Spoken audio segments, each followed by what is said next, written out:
Hello everyone, I am Neelabja Saha. For the purposes of my presentation for the Induction Week event organized by Arthaniti, I have selected the broad areas of water crisis, natural disasters and infectious diseases.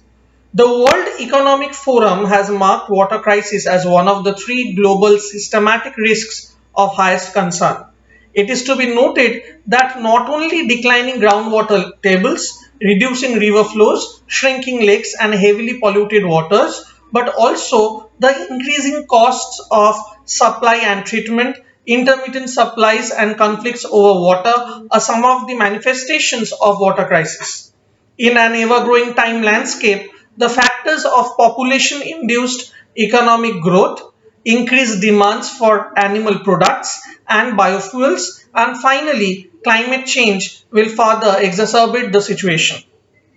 Businesses should actively take initiative in working in a PPI setup and identify practicable solutions to alleviate the pressure caused by water scarcity and migration and consequent impact on agriculture and livestock, food and nutrition security.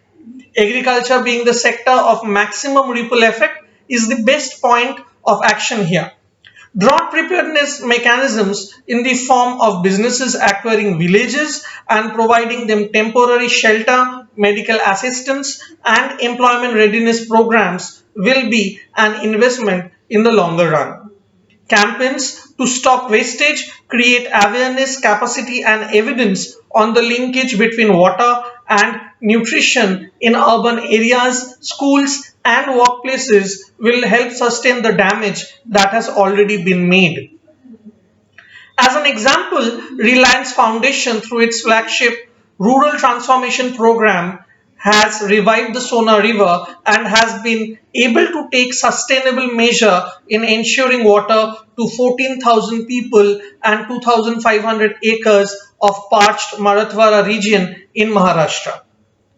Moving on to natural disasters, population and economic growth being the main drivers of standout disaster occurrences, it is implied that natural disasters will always happen. And anthropogenic climate change may increase the frequency and or intensity of future natural disaster events.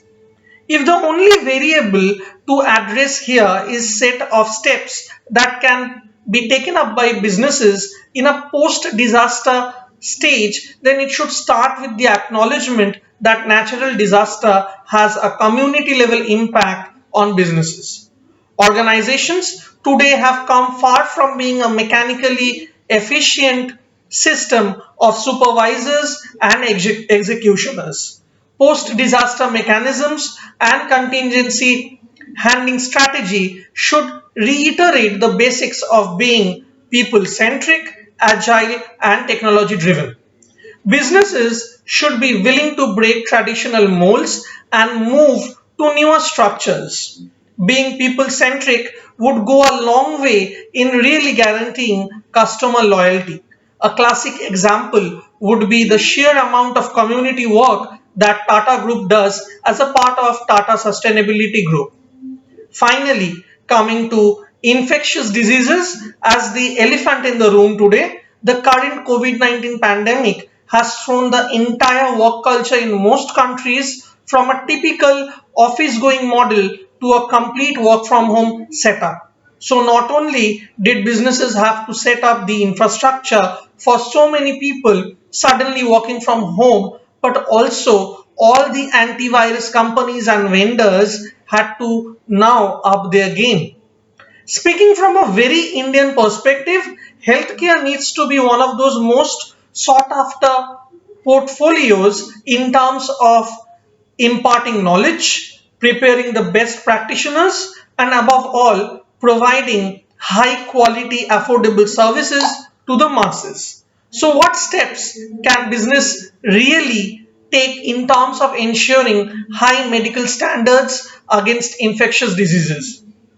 Investing in R&D and helping the pharma industry in India in manufacturing active pharmaceutical ingredients in-house is the way to go forward. Adding to this, the government should also take up steps to incentivize businesses trying to venture into uncharted territory as far as healthcare is concerned.